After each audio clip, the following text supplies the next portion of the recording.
I usually like a good preamble, but there's such nice silence in here. I'm just going to go directly into practice. So find a comfortable position. Plenty of extra pillows. You are welcome to lie down.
Let's begin by inviting a quality of relaxation and ease,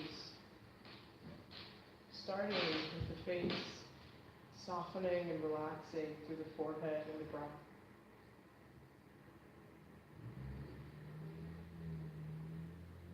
And continuing to soften and relax through the cheekbones.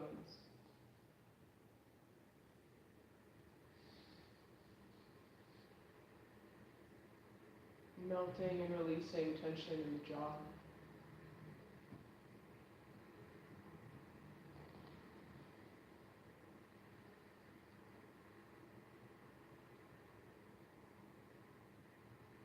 And as we continue this softening,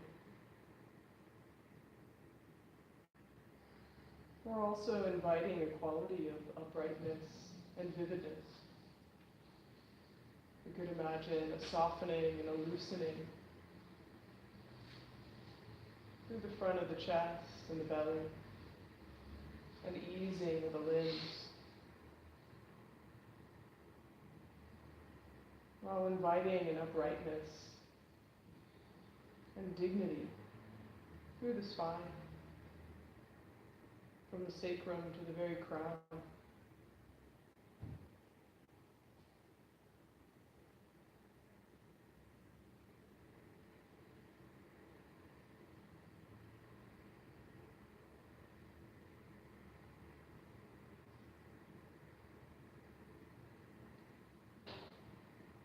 Through this relaxing and releasing, you could imagine it as a process of just surrendering all the unnecessary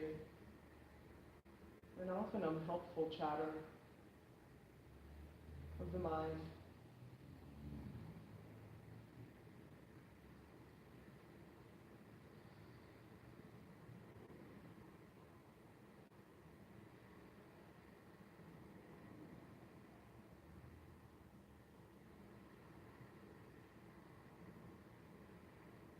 This is not to shut down or deny the mind, to allow it instead to be more spacious, expansive, more fluid.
next couple minutes, we'll allow some fluidity.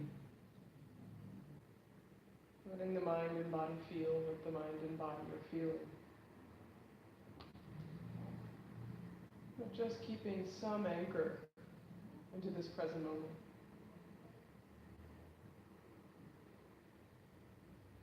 Not holding on to or grasping any specific sensation, thought, memory, or image.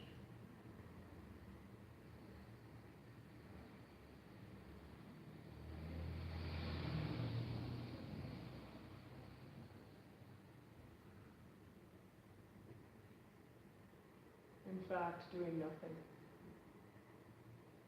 but with full commitment.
Each time we find ourselves having been gripped by some thought, memory, or image, we just gently relax and refresh our interest, and simply being present with each moment.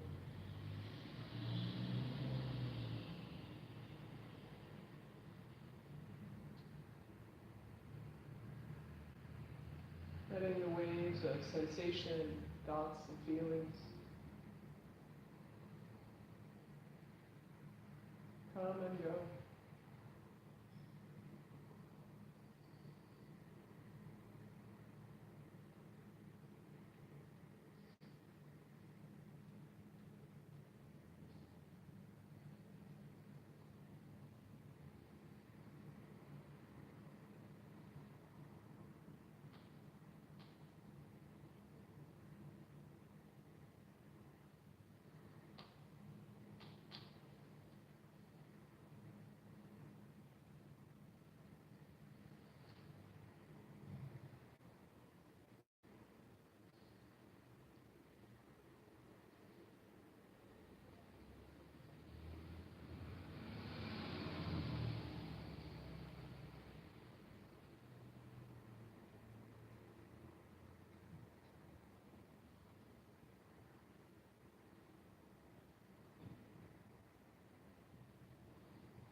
We're going to shift now away from this settling into the body, the mind, and into a practice of metta. A practice that will bring us right to the heart of our Bodhisattva vow and intention.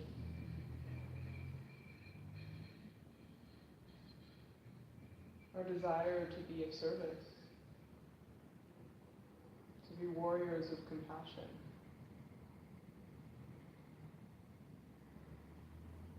Though conceptually we may know this starts with us, so rarely do we actually consider or hold ourselves in our own hearts. This practice of metta is an invitation to deeply reflect on and aspire to our own well-being, that we may be free in order to be of service for all beings.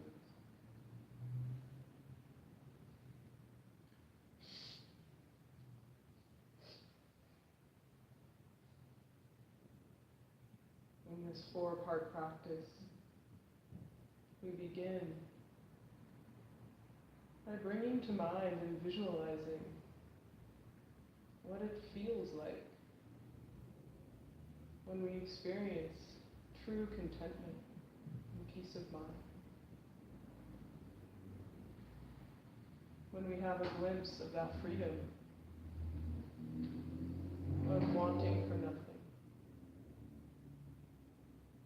needing for nothing, and feeling the wellspring of goodness already within us.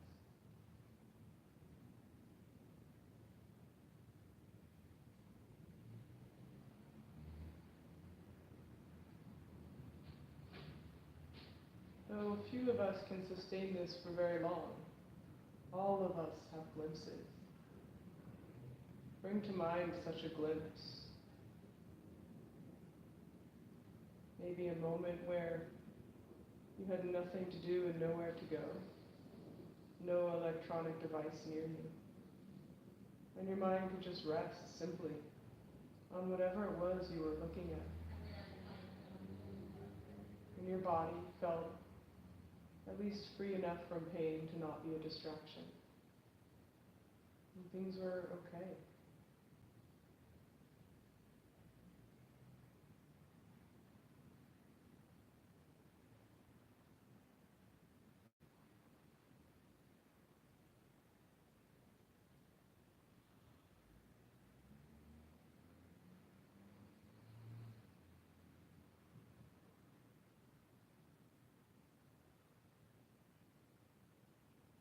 As we hold this image in mind, we start to imagine what would it be like to hold and sustain this feeling of contentment and ease, peace and well-being here and now, and extending to the future.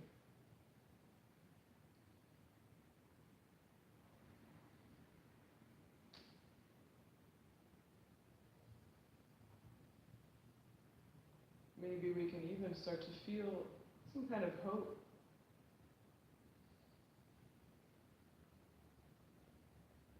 May I feel this now and in the future. And with our breath, we'll now transform into an aspiration, this image or idea of what it feels like to be content, at ease, peaceful.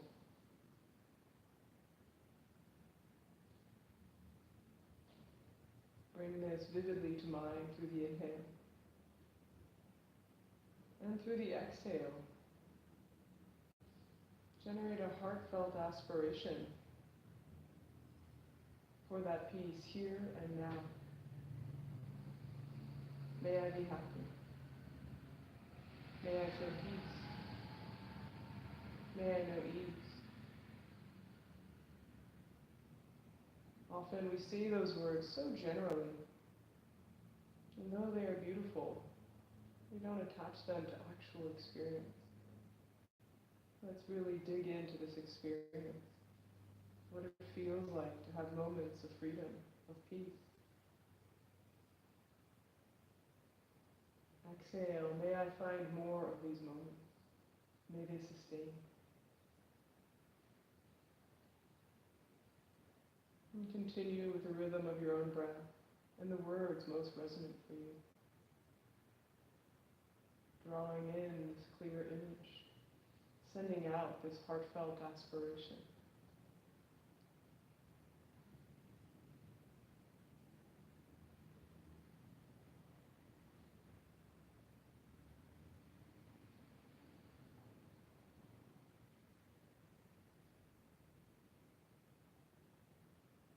And the purpose of this practice isn't some kind of wish fulfillment. It's to exercise our own capacity to wish ourselves well. Maybe we feel that we already have enough and others need so much. And while that may be true,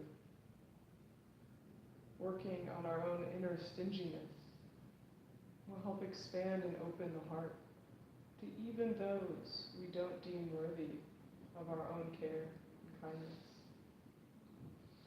So one last time, with this motivation of expansion and inclusion, draw in this image, this vision of ourself at peace,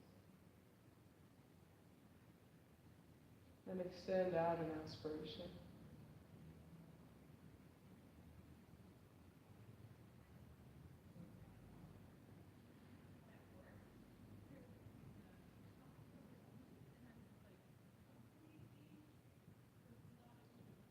Though our sustained well-being relies much on ourselves, there are many conditions and circumstances, situations in the world that can support us. The next phase of exercising this muscle, of truly considering ourselves with kindness and love, is to consider what we need from the world. What would truly support us?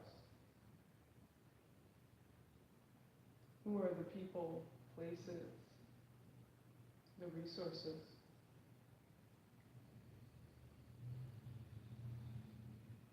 that can facilitate our ongoing sense of peace and contentment?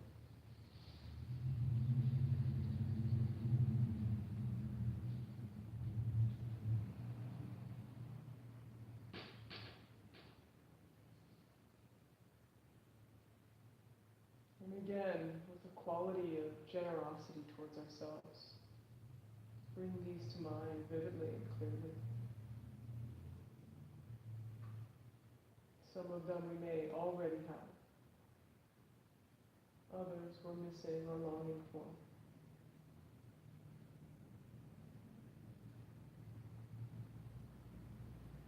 And without judgment or reproach, let our heart want what it wants from the world.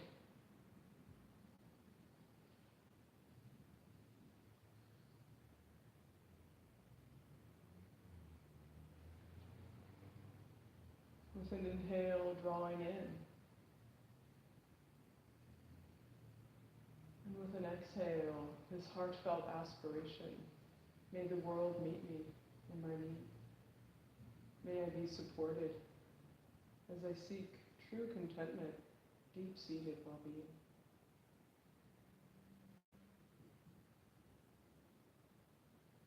Again, inhale, drawing in with these clear images, ideas, circumstances, and extending out that heartfelt aspiration.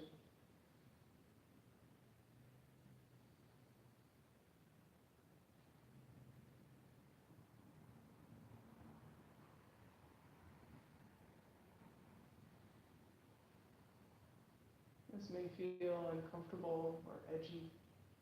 That's okay. It may feel unnatural, challenging. Also okay. Our visualization exercises are also sharpening our attention. So even if the heart isn't in it, allow the mind to be refined.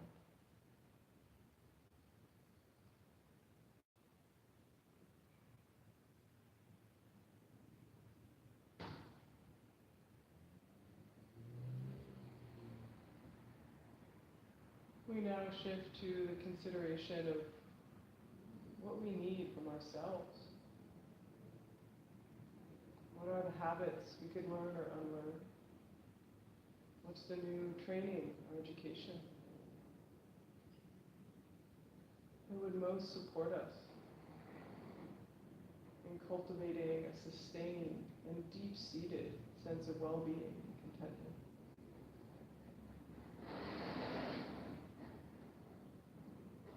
Be careful here to avoid self-criticism. This is instead focusing on our own capacities and potentials.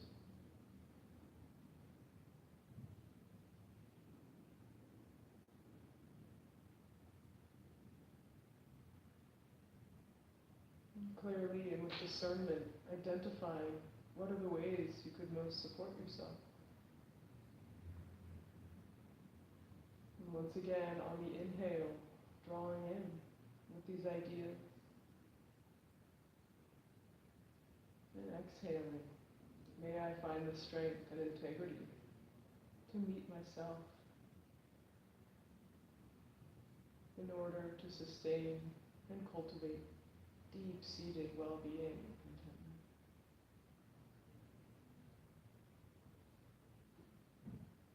And continuing through the inhale and exhale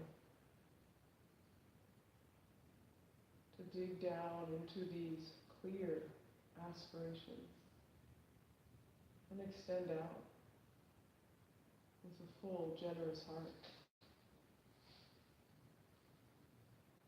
This wish for our own well-being, flourishing.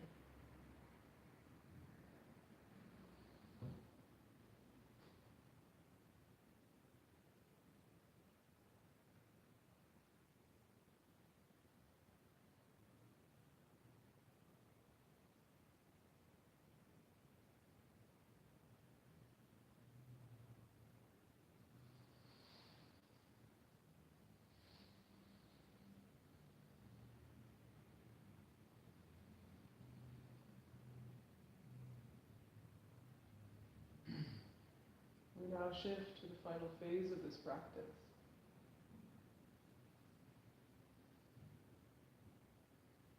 This is in considering and imagining how we would most like to be of service. Our own contentment and well-being is inextricably tied up with our connections to others, our care, our kindness, our concern, our Bodhisattva activities. We're so much more available for these when we rest in contentment and ease.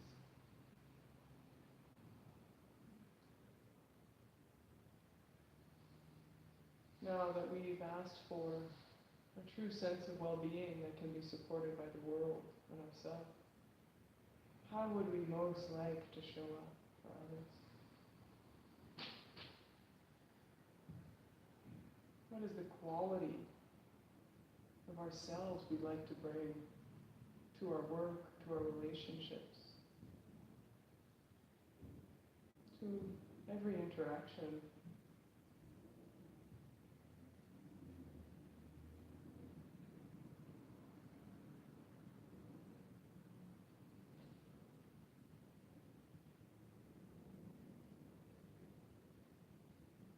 And again, with our breath,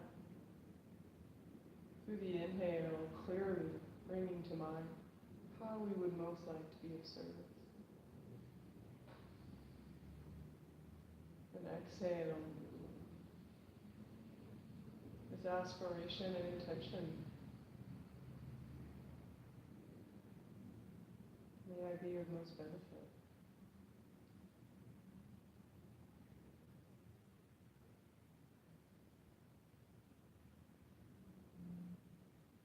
Continuing with the inhale and exhale, drawing in and highlighting how we would like to be of service, and extending and radiating this heartfelt aspiration May I support all beings. May I show up with open, loving presence.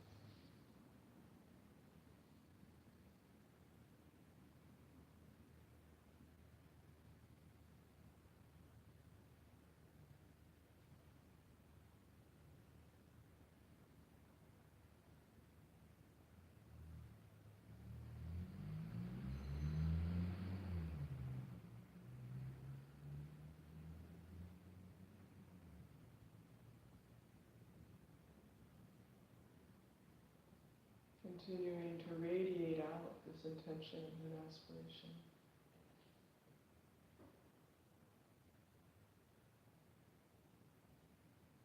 Bring your attention and awareness to how it feels in the body.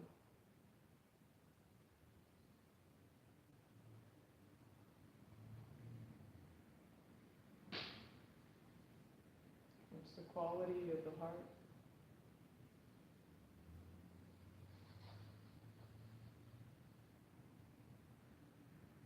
What's the experience in the subtle body? The emotional ecosystem in our body, sense, feelings.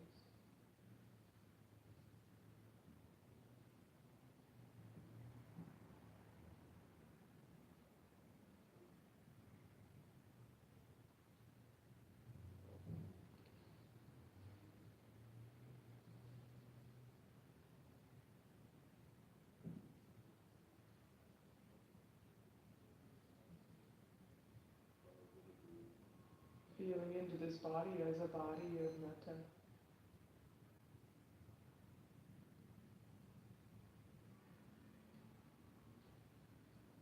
A body of love and kindness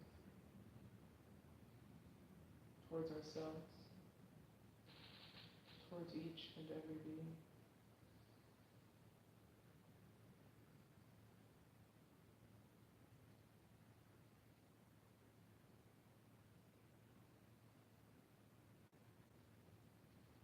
Feel or imagine that potential here and now.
Thank you for your practice.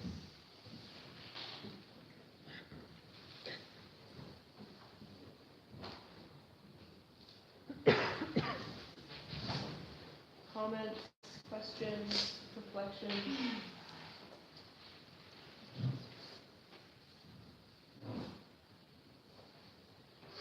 Yeah.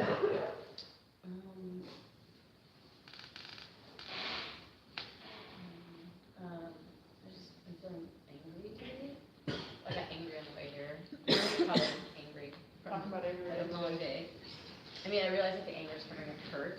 That's obvious, but then I realized like part of me was angry too. And I was at first when we were like talking, I was like, oh, this is so good. And then I just like I was so angry, like I wanted to hurt my like I was just like I'm gonna rip out my hair. Like I was just like, and I was like, okay, we're just sitting here, like, and then. I don't know, like it just, I don't know, I don't even have a fucking question.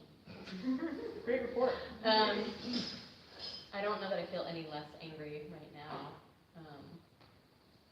Yeah, it was hard for me to get out of the story, like what, and yeah, and like like I felt like I could have some compassion for myself a little bit, but then that kind of made me angry too. So it's like, well, why do I have to do this? well, no, I should have like, why shouldn't I should have taken better care of myself, like, like, just kind of like when you get that, when I get that lens of like hurt, it just feels hard to, yeah. So then I was like, okay, can I just sit here with the anger? And I said, well, I guess so. Yeah. But I really just want it to go away. Yes, that would be nice. It will. We're going to talk about anger again tonight. It's our final roundup. So, thank you for sharing that experience, and I can completely relate. I would never practice you don't get to choose when you come in here. It's not like a jukebox. But if I were angry, sitting down to practice, I would do handshake practice with emotion. So no story, nowhere to go, just like what are the sensations and watching them move. So kind of where we ended and where we started. Any conceptual or visualization practices when you're angry. It's a little hard, but some of it was good. And then I got into Dave's like whatever he calls it, the what's it called, the balancing, what's the what's the last one? Equanimity. Equanimity. Thank you. That was what I was Yeah. like his equanimity thing. Where like, okay, I see you, I feel you. Yeah. And that felt a little bit. I was like, I see you, and you're pissed off. But Right. because I feel like a little bit, I can meta myself right into not being angry. Yeah. And then like non-action as well. I mean, not that I want to act out in anger, but yeah. I feel like I kind of meted myself in a situation, which is why I'm angry now. Right. Yes. We can have regret about anger because we acted too intensely or because we didn't act. Yeah. And so, both are frustrating. And when we're still in the kind of refractory period of it or in the intensity of it, I think either embodied practices, sometimes, especially with fear, it can be too strong to do embodied practice, so then it could just be somewhere neutral. Might just be sound or fingertips or toes. Because it's really hard with either fear or anger. Sadness, it's not as hard to hang, but those two are so agitating, it can be really tough. And people think like, oh, I'm angry, I should practice a heart practice. My experience is they don't help because of the conceptual nature of it. You need, and that's, Soki Rinpoche, who I learned the handshake practice from, he developed it so that people could even just start focusing on their breath.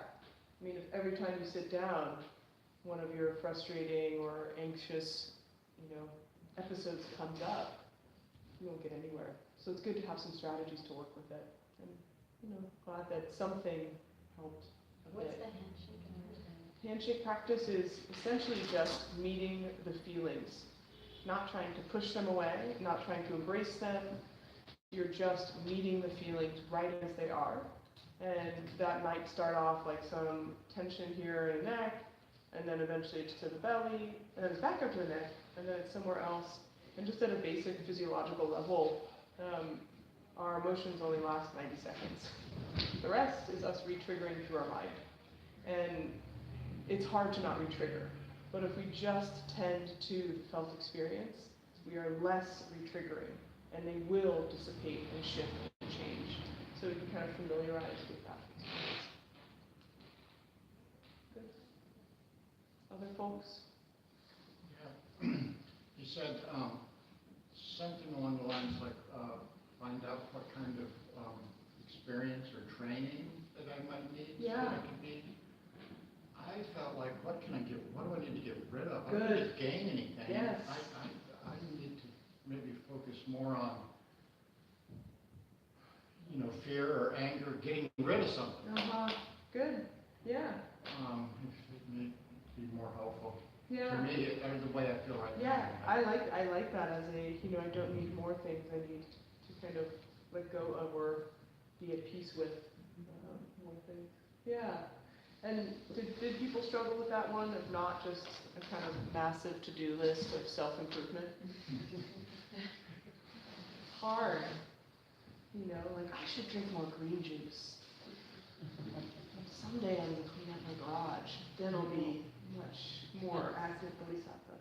Prior to that, you said you sort of, I'm paraphrasing, Yeah. sort of envision a happy place, a good place Yeah, yeah. where I felt. Mhm. And this one thing comes to mind a lot of times when I think about something similar to that is when I came home one day on Friday, the work day was done, nobody was in the house, it was quiet, there wasn't a TV or a radio on or anything, and I sat down in a nice comfortable chair, and I could even see like the dust particles in the Yeah. evening sun just Yeah. kind of sitting there, and I realized I don't need anything. I'm good right here.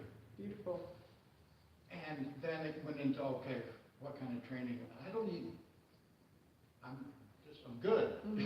Like that one afternoon that Yeah. was, I just remember that. Yeah, beautiful. And I think, one could call that the training in simplicity. Right? So really like adhering ourselves to the spiritual quality of less. But this is good enough. And in our day and age, simplicity is like one of the hardest things. Oh, we've got so much shit to do, and so many people need so Amen. much. I know. And I don't have time to sit down there and just enjoy the sun filtering through the window. Yeah. And everything was still and quiet. Yeah. That's so rare. That was like 5 years ago. Like, oh yeah, I remember that. Yeah. Yeah. And it does also hit up against but I should be helping and doing, and so it's useful insights to see that in ourselves. And when do we feel we deserve rest, if ever? So it's that practice. It's called like the Fourfold Vision Quest, and Alan Wallace adapted it from some other Tibetan Buddhist practices, and I teach it a lot in secular context. I never tell people that it's Buddhist, and I think it's really confronting and challenging. This is not really where most people want to go, but I think we can really discover some interesting things. I do that practice at least once a month. I've never had the same stuff come up, so it's also interesting. What's it called? It's called the Fourfold Vision Quest. It's a pretty cool name. Is that what we just did? Yes. And is that recorded in your website? Yeah. Oh, great. Yeah. Vision quest your way to freedom as much as you like. Yeah. Anybody else? Yeah. Yes. I was wondering when you were talking about, I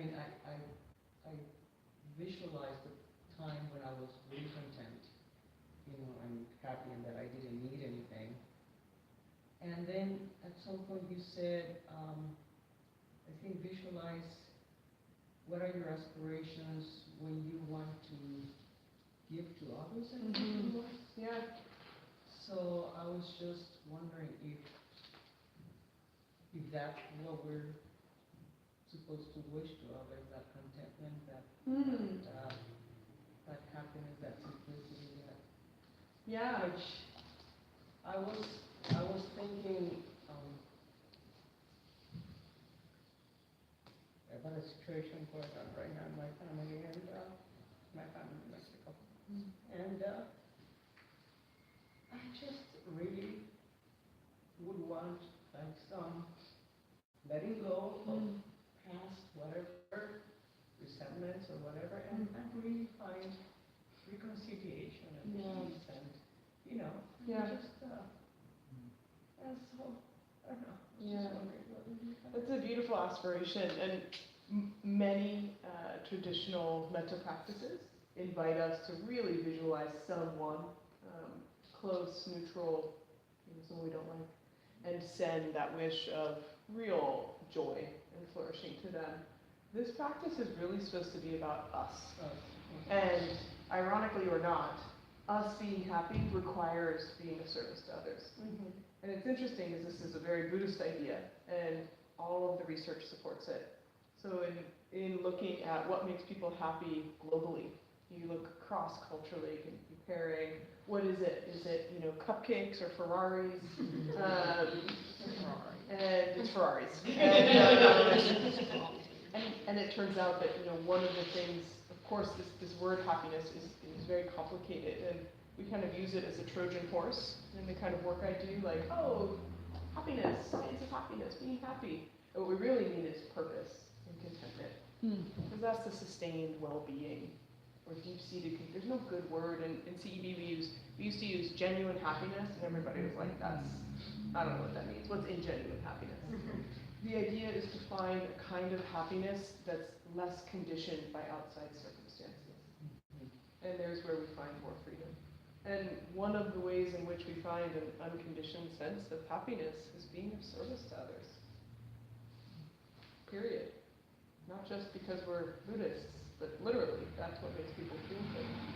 So there's a really nice way in which, I think that practice relates directly to our Bodhisattva activities, but not because we should, because we're good people, good Buddhists, we're going to help others. Like, it's also good for you. It's also good for you. The Dalai Lama always says, if you want to be happy, practice compassion. If you want other people to be happy, practice compassion. So it's pretty simple in that way. Yeah. We're actually going to talk about resentment tonight. Tonight, Start about what we need from the world, because that sort of, I got a little bit.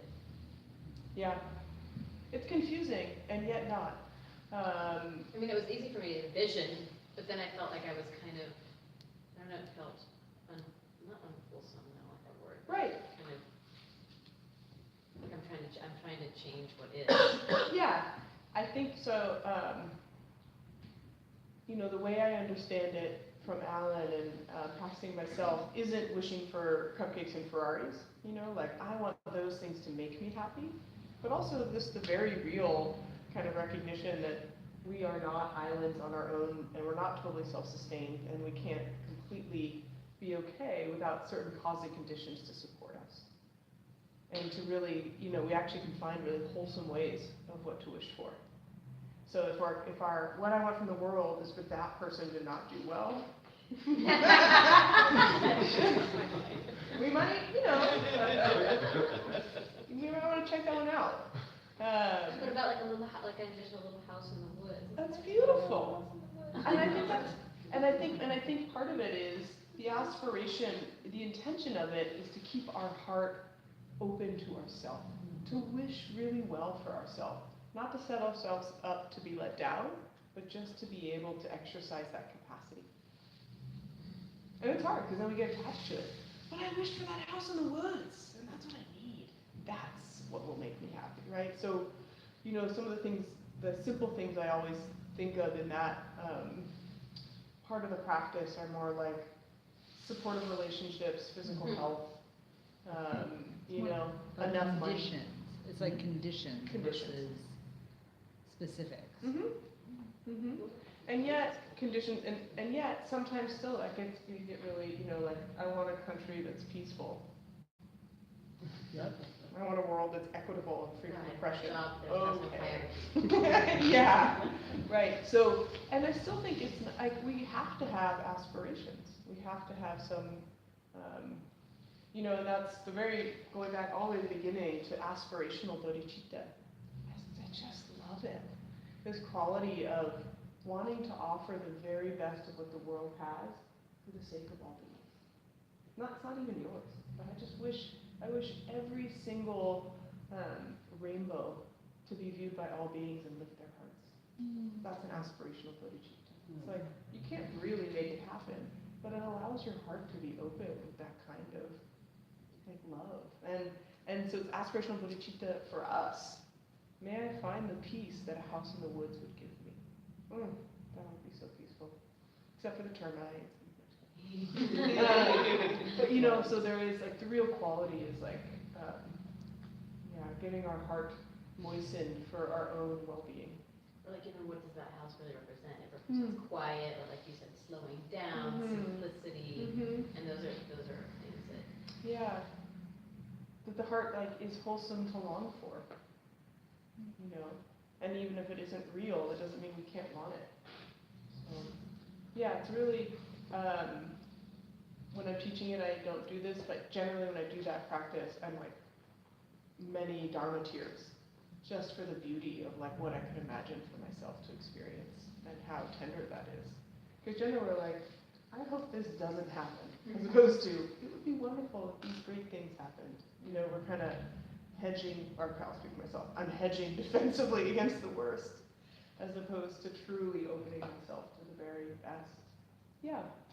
So it's maybe a segue to the resentment part. But like I can easily visualize like the aspirational, the Bodhisattva, really wanting the best for the world, and I can feel a lot of like goodness, except if you hurt me.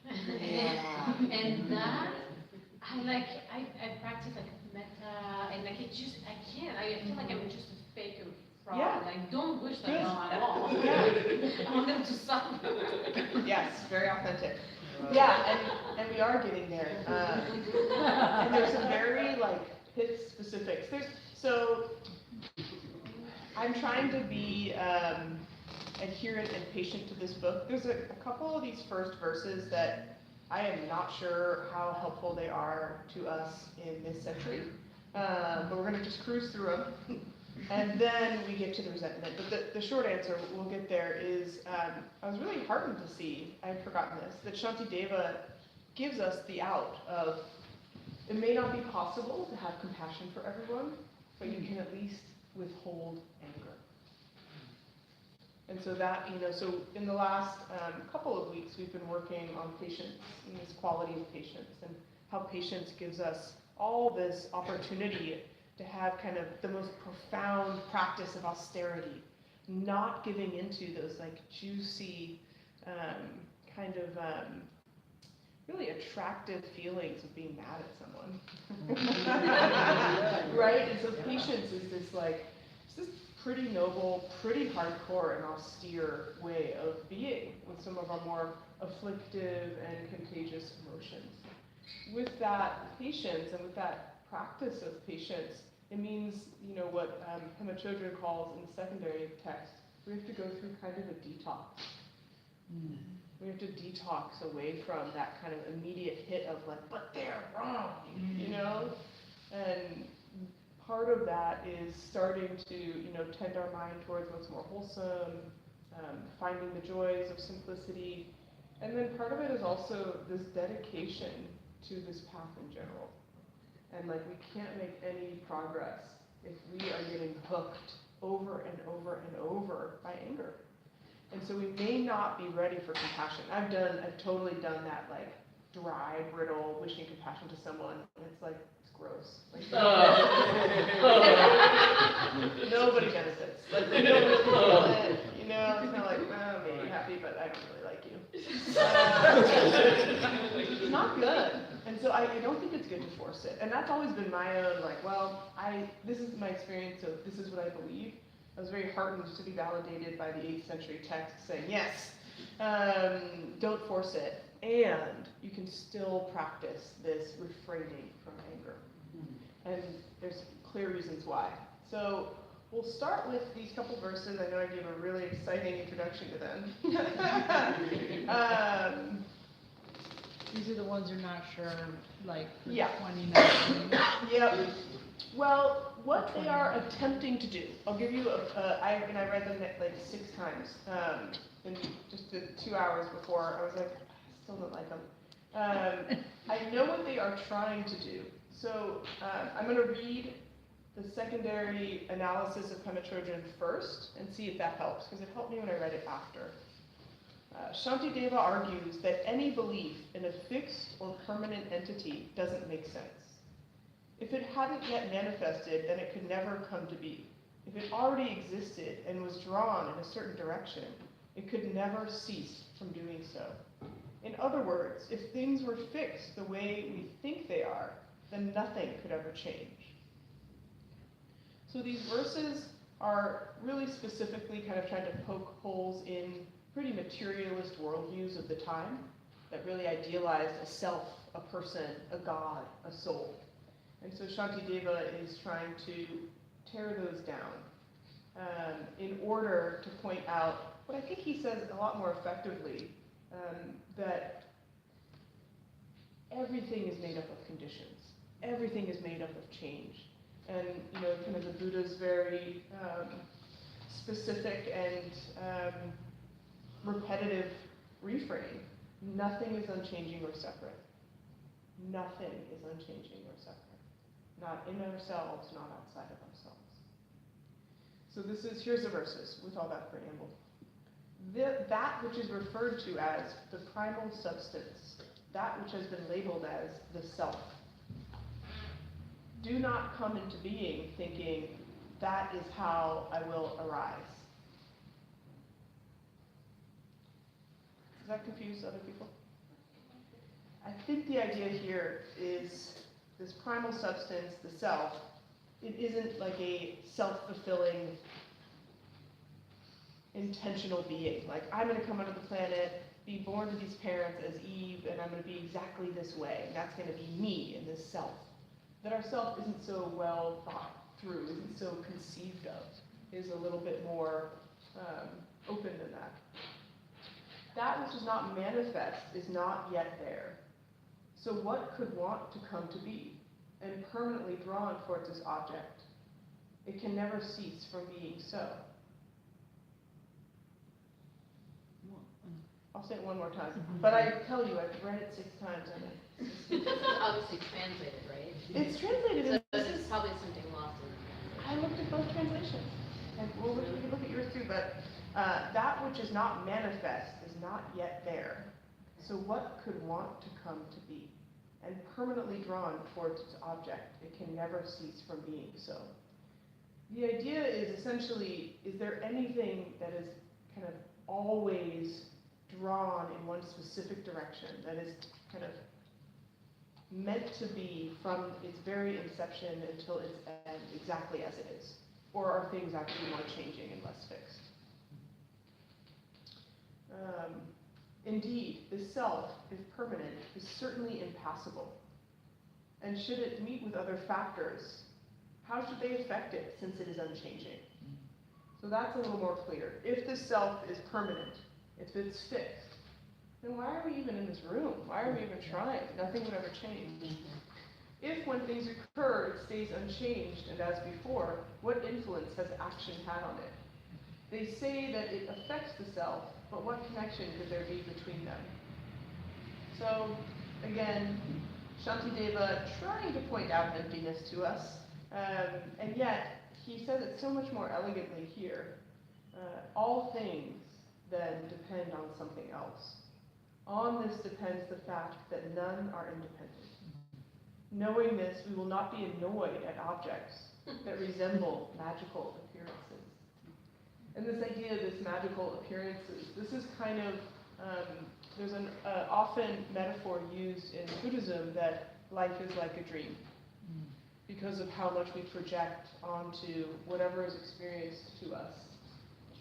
Something that isn't actually there at all. So the dreamlike nature of reality refers to a lot of our own capacity to create stories onto other people. That's a really great way to get angry at someone. They, like this guy on my way here, I never drive, and so I can't believe how bad drivers are.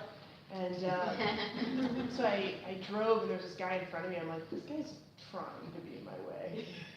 He's slowing down at the yellow lights. Doesn't he know I need to be somewhere, right? So I'm creating this fantasy and this dream about this person who's right in front of me. It's based barely in reality. This is just someone who happens to not be in a rush, right? Or is driving carefully because it's raining. Driving carefully because it's raining. Or is on their cell phone. Probably. Right? There we Or go. has a brand new infant in Oh, the car. and a cell phone, that's what it is. Yeah. But what's the magic? It's the magical object. Can you read that again? No, okay, all things then depend on something else. On this depends the fact that none are independent. Yep. Knowing this, we will not be annoyed at objects that resemble magical appearances. So I'm not going to be annoyed when I find out that stick's not actually a Harry Potter wand. Right. Or I'm Which not is gonna, annoying. I'm not going to be annoyed at this, car in front of me, with an object. And magical appearance is also negative, like me thinking that it's an obstacle, Okay. you know? I feel like every time I'm mad at someone, whether it's the car or my ex-boyfriend or whatever, it's because either they're doing something that I don't want them to do, or not doing something that I do want them to do. Pretty Yes. much always.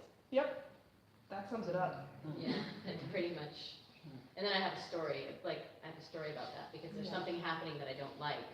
And so if I make a story, I feel like that's a little bit of what you're talking about too, like, just that magical Yes, thing. So then I just make a, and it's just the next verse, and we're gonna, it's exactly. So the next verse is, thus, when enemies or friends are seen to act improperly, be calm and call to mind that everything arises from conditions. You know, and there's the next part we go into, which I think is so lovely, is, and again, the Dalai Lama talks about this a lot, which is all of us want to be happy. So how the hell are we all getting it wrong? Like, if all of us actually are here and want to be happy and share that goal, why are we in such a mess? And that, instead of, you know, there's no solution to that question. We're not. There's one that can really give rise to the seed of compassion. So this person, no matter what kind of butthead way they're going about it, they're trying to be happy, and it's getting in my way. Right? It's not doing something I want or doing something I don't want. And so I think it's really, it's still that like common human experience of we're all trying to be happy and like messing about as we do so. It can be really relieving. Really hard. I feel like every time I come to teach on this, there's something in the political news sphere that I'm like, really? That too? Can I apply this to that too? There's a classic metaphor out of Taoism that talks about empty boats on the river. Someone who's a boatman who's navigating a river, his boat gets hit by another boat, and he gets incredibly angry. He's like, "What are you? I can't believe you hit my..." And then he looks over and the boat is empty. Wow. Yeah. And it's just this metaphor for like that's basically everything. Yes. Exactly. kind of that same one, but he looks over and the guy's blind. Oh, see, same, right. And sometimes we're blinded by our own like early attachment wounding, or by our own like history of specific stuff that we can't actually see, you know, the emptiness of the boat. And though this was so weird and jargony, the primal substance labeled as the self, the idea that he's poking at there over and over and over is, if we can really, really take in this idea that there is nothing fixed, there's nothing separate, then we have nothing to be angry about. Nothing. It's just a real pain in the ass, because then it's all on us. And yet, I believe that that's the true freedom, is being able to feel released from someone else hurting us or harming us. Think about that. Mace, I see a confusion face. Well, so the other work I do with you is Yeah. the CEB material, Yeah. which is cultivating emotional balance. So I feel like it was really liberating in those courses to learn that anger is just straight up natural nervous system response to a threat and a boundary being violated. Yeah. So I struggle. I feel like there's like these dual teachings in Buddhism, which is like everything's interconnected and you and emptiness and blah. And so like, so then anger is like, can be shed completely. And then part of I feel like then the Eightfold Path is like we live this ethical life. And part of living an ethical life is like a pretty fierce, compassionate no. Yes. When harm is being done, right? Like, so I feel confused about this. Yeah. And I feel like anger, like I've even heard you say, anger gets a really bad rap in Buddhism. Yeah. And there's like this, there's a biological necessity for it in Yeah. certain cases. We've probably overblown that. Yeah. But like then, like, like using, like how do we use this path? Like how do we really be bodhisattvas without actually experiencing some anger? Yeah. Beautiful. Very good question. Okay. And I'm trying to say. there's a couple things. One is this really, different way that anger is talked about in this book, which is really aggression and ill will. So Okay. I should probably preface that every time we revisit anger is this is talking about the kind of anger that is consistent, ongoing, and wishes harm for another person. So one of the, like greed, hatred, and delusion, it's the hatred. Mm-hmm. Okay. Hatred, ill will, and real aggression, and also more of like a habit of mind. So from the Western psychological point of view, emotions, trigger in a 25th of a second, over 90 seconds, they're responses to the world, super informative, lots of data, often help us kind of clearly discern what's good and not good for us. That's really different from like the habit of blaming others. Okay. Or the trap of Yep. resentment. Yep. And even with that, I still,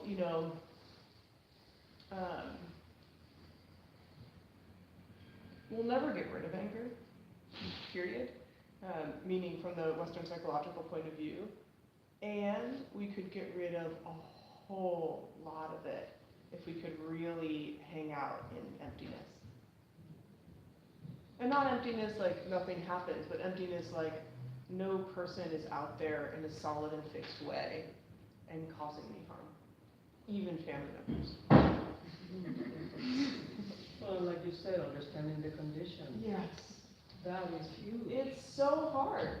It's so hard, especially when it feels directly threatening to us, right?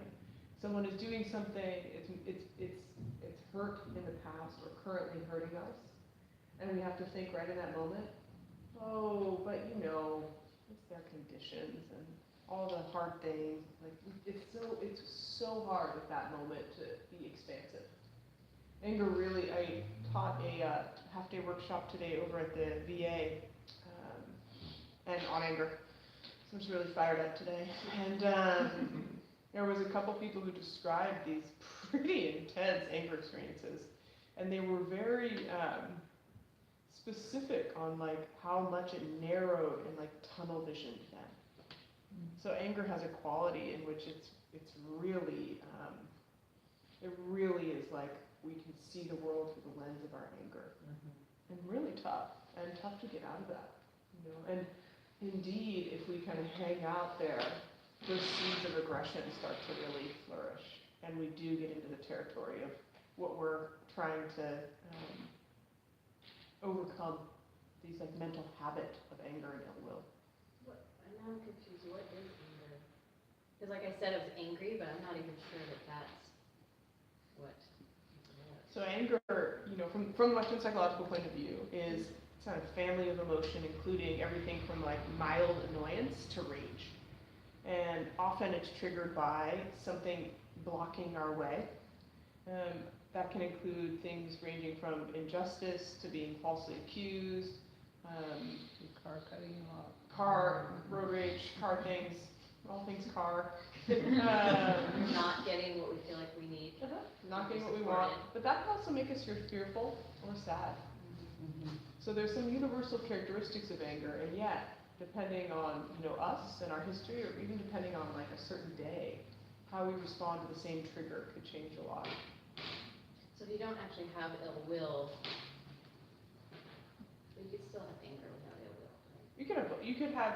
Usually, there's a little tiny bit of ill will in your anger, at least. So you're distinguishing, I think, a little bit that to kind of, right, because you're talking about the Western psychological definition of anger, and that it's this biological response based on something that's perceived as like an impediment or a threat or somehow like not what we want. Yeah.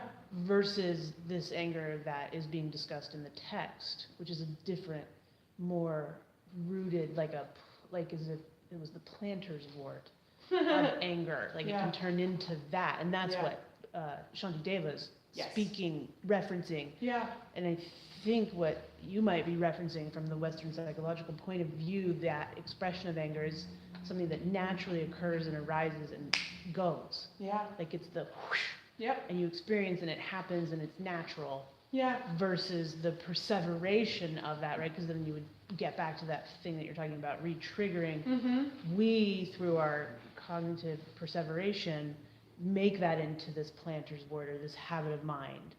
yeah. Is that, Kinda. I wish it was so simple. It's because they're closer together than that. In the Western psychological point of view, aka how most of us think about anger, it's a mind and body experience. There's like a lot of things going on biologically, hormonally. There's also a lot going on kind of psychologically. Anger feels different than fear. It feels different than sadness. So we have different felt experience. And Shantideva is also talking about that, like the kind of wild elephant of our mind, and how it kind of rips us away from all sense. But he is also, more talking about what I'm calling like a habit of mind, and I've heard that as a different, this kind of habitual way of thinking, and so that can indeed include some rumination, but they're not as separate, because often our kind of, my frustration today with this driver, I could still be thinking about it now. And what if that happens kind of every time where somebody's sort of in your way? Is that then a habit, like an anger, like the person's walking too slow down the stairs in the muni, or the person on the bike is going. Right. So would that be like? Then you're starting to look at your own, you get an opportunity to look at your own material. So in the Western psychological point of view in literature, it is much more like kind of mechanistic as you're describing. And though we realize that we have individual perceptions and life experience that affect how we respond, we also don't think that there's a lot we can do to shift or change those. And in the Buddhist point of view, we can completely dissemble it with emptiness. And so in that way, there's just more options, right? Yeah, it's real hard. And it's a possibility if we can truly train the mind. And this is why we need, as Shantideva says, like the sentinel of mindfulness. Like always vigilant to what's coming up in our thoughts, what's the content, what's happening. If we can have that sentinel guarded at the mind's door, we won't let that destructive content come in and kind of drag us around. So did that happen to you in the car at all, or did you just Sure. have the sentinel come in? Like Yeah, after you had the first minute of like, get the fuck out of my way. Or... I like to overblow my experiences for the benefit of all beings in this room. I actually wasn't even late, so I came like 30 minutes early and was hanging out in my car. So that didn't actually happen to me today, but in general, sure, yeah, that can happen. I mean, I think so. I think maybe your question is like, what's the ideal, or like, what are we looking for? Well, I feel like that physiological anger, like if I'm on my bike and something kind of happens, and I'm like, oh, what the fuck are you doing, you dumbass? And then I'm like, it's They're just trying to be happy. They're just turning, and they don't know what they're doing, they don't know where they're going, like, and I could actually just slow down, and like feel safe. I'm feeling unsafe, and slow down, let them go, and everything will actually be okay. And that actually can happen sometimes, but that initial feeling is... Sure, yeah. But there was initially that, you fucking dumbass. That charge. Where Because does that come from? that came from like Yeah. fear. Doesn't that really come from fear? It can. Anger, we habitually react to fear with anger because we're either not in control or our safety is threatened. It's not all the time. We really... Not all the time. Yeah, there can, anger... This is a little bit more of a wonky science discussion, but the short version of it is there can be anger that's really fueled from anger and conditions of anger, and then we can also respond to fear or sadness with anger, or any of them as well. But that immediate charge, what the Buddhists would call the spark before the flame, we're not going to get rid of that. And that's okay. I can't think that fast, or Right. whatever, I can't not react that quickly because it's just there. And that's why, in meditation is such a really interesting time for us to observe and be with emotions.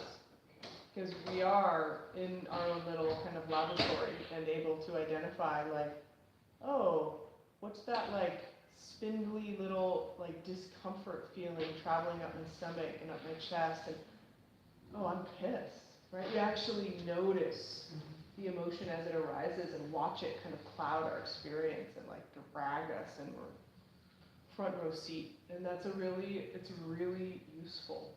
So then we can apply that a bit more in our everyday life, and maybe it won't go away, but we catch it a little earlier. You can apply an antidote to that. You can apply an antidote, which is usually space. Everything goes better with space. Oh wait, that person's might be hurt. That would be a reappraisal. Yeah, generally reappraisals and space and compassion. Patience. Patience is a reappraisal. Yeah, That's real.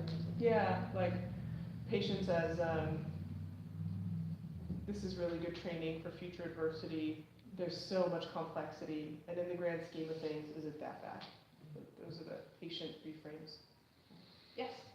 I guess kind of in that vein, can we spend a little bit more time right here? I know we were talking about the handshake practice earlier. I feel like if we have the opportunity to sit and meditate, and that's a really good way to approach anger. Yeah. Talking about kind of reappraisals and patience and things like that. I'm curious, kind of in the moment, are there other kind of little ways that we can like specifically and tactically apply compassion to ourselves?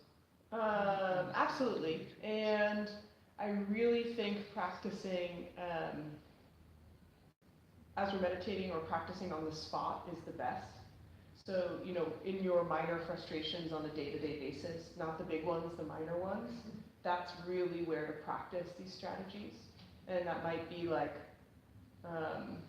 you know, noticing what it's like in the body right as the frustration arises. That might also be trying one of these reappraisals of, this person's just trying to be happy. They're just like me. Or, this person's such an incredibly annoying being, but they're going to give me an opportunity to train for future adversity, right? But the thing with reappraisals is we actually have to be aware we're upset. All of these things require awareness, which is why we do this tedious and boring practice of paying attention to our breath, because it helps give us that fine-grained awareness of what is happening at a not conscious level. So we don't have to be conscious of breath. That's why it's such a hard practice to keep our mind there. We also don't have to be conscious of thoughts and emotions as they arise. So that kind of mindfulness training really does help us notice when these thoughts kind of proliferate onto that initial charge of the emotion.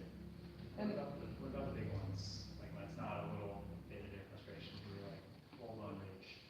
yeah, that I think you have to apply a much stronger form of distraction remedy. So, you know, you have to get away from whatever it is upsetting you. And sometimes it's really tough because it's another person and it's another intimate person, right? Because what percentage of your anger episodes involve someone you really love and care about? Anybody? 50, 70%? Most, right? So you can't always just leave without making that other person, like without doing harm. And so if it's possible to leave and or just clearly state like, I just have to get out, like I have to take a walk, or I have to just remove myself in some way from the situation. I think that might even just be putting like earphones in and listening to something really mellow. That might be, you know, having, as John O'Donohue says, like having something beautiful in your mind at all times. So being able to evoke something beautiful and go there. So any of these kind of resourcing solutions when we're in that level of total kind of hijack by our emotion. Yeah. I just want to make a plug for Eve's CEB courses, actually, Thanks. because, well, really, because the work that's done, especially if you can do some of the longer than just like when she comes and does a sit and talks about anger, I think the work that's been most valuable to me is the retrospective work. So we do a bunch of work where you unpack what's called the database, like all the little bits and pieces of like why things flip you out, you know, your particular conditioning. Yeah. And once you learn that, then like there's certain situations I just can learn to avoid, like, Yeah. oh, that, like, I'm seeing that this is a situation that's like, one of my triggers. So I'm just, Thanks. and I don't think you're teaching any of that in the retreat at Vajrapani, are you? We're No. doing meditations based on emotion. So that'd be really That's useful. what's funny, Santa Cruz and told us. Yeah, April. Sign up. Okay. And take a shower up the hill outdoors. It's, Don't drink the water. Don't drink the Bring your water. own water. No. Okay, yes. I just have a quick question. So one thing, like, why I think, like, I've noticed that the quality of mind, which I think is a little bit, like, before the reaction really plays, Yeah. like, it really affects it. And I've had a huge rage problem, like, I come from a raging household, and I tried for years, and like, nothing, and so now whenever I feel that, come on, I can't think, I can't do any of I just lay on the floor. on my Yes, back. nice.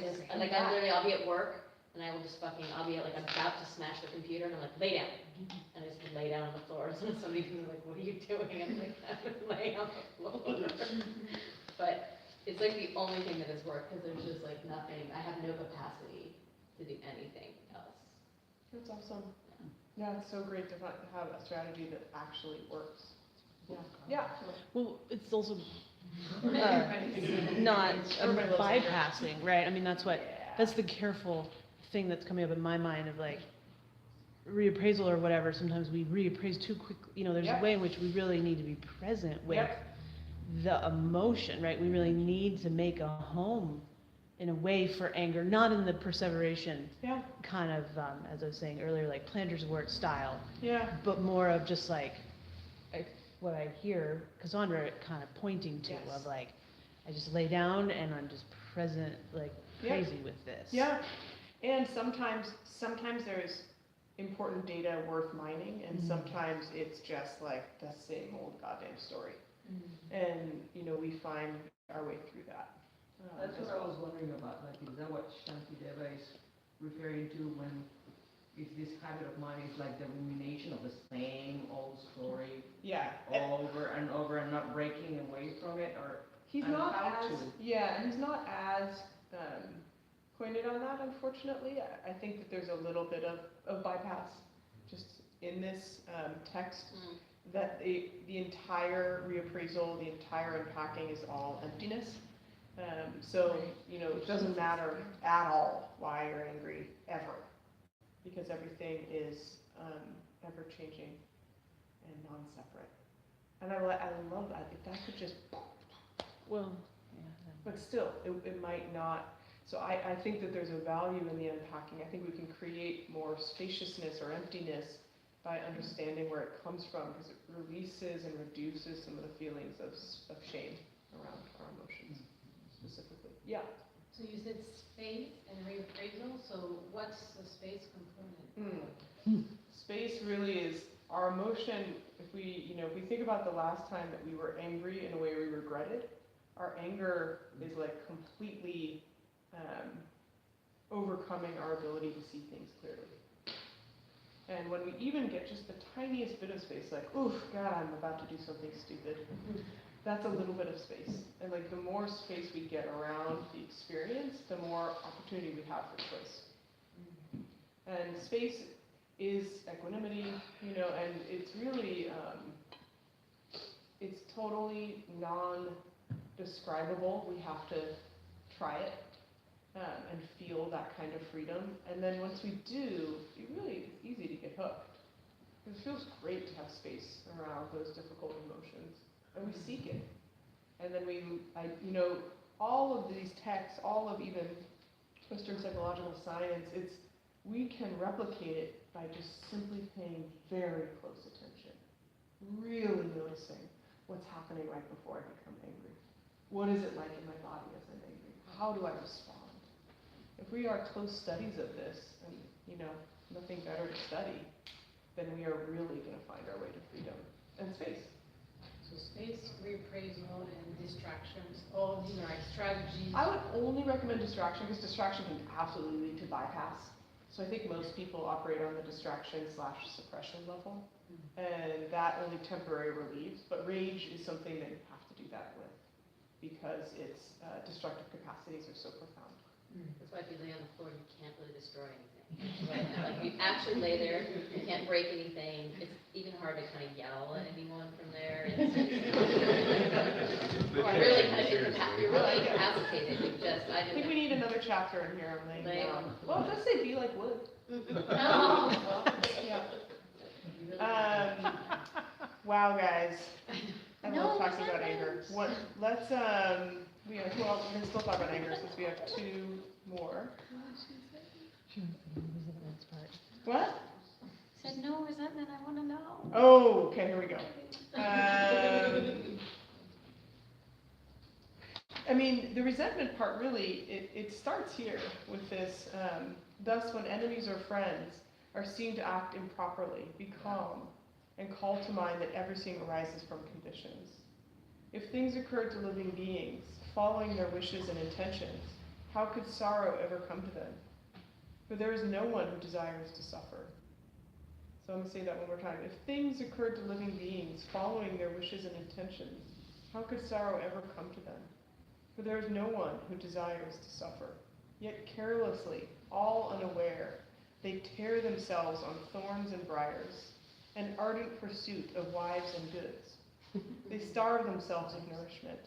Some hang themselves or leap into the void, or eat bad food or swallow deadly poison, or by their evil conduct bring destruction onto themselves.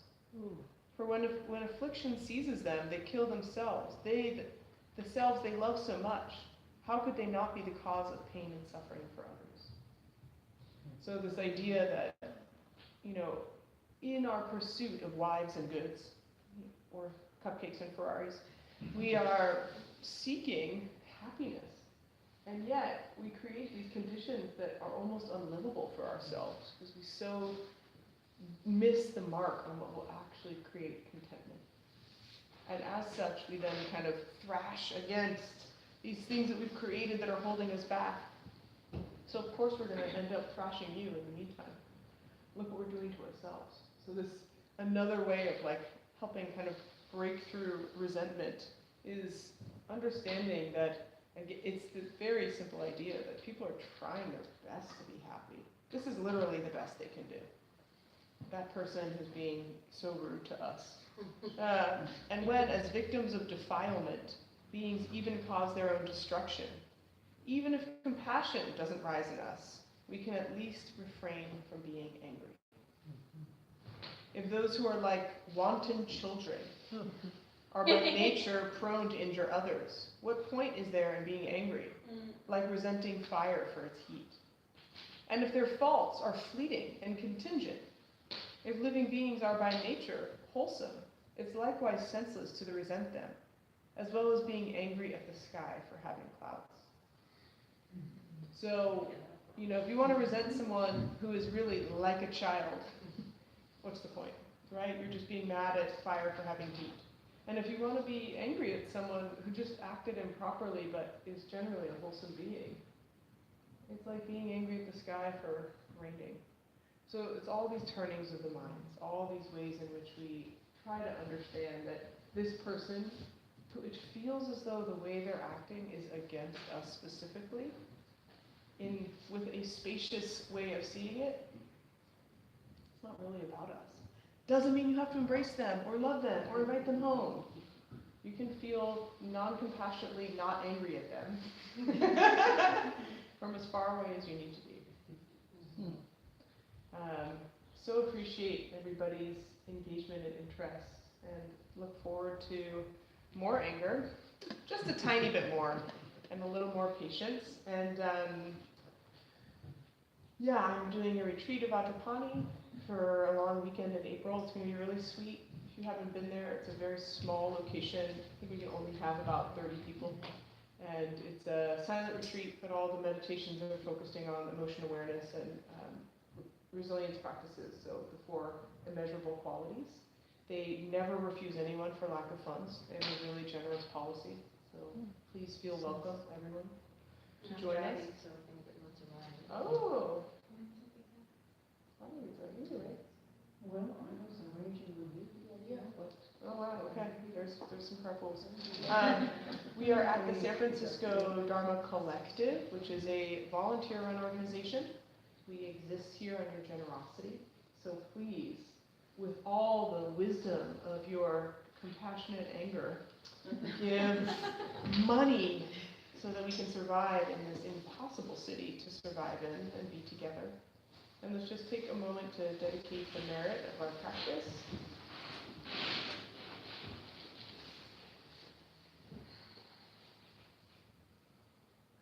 And just tuning into our own hearts and anything that may have been stirred up by this conversation. Any feelings of self-confrontation or judgment.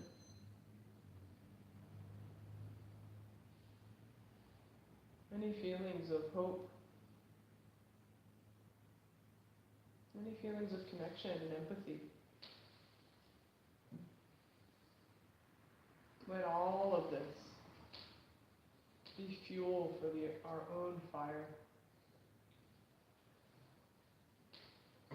so that we may find ourselves a bit more free leaving here tonight and more available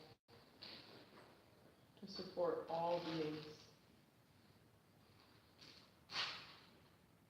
May all beings know safety. May all beings know happiness. May all beings be healthy and strong. May all beings have a life of ease.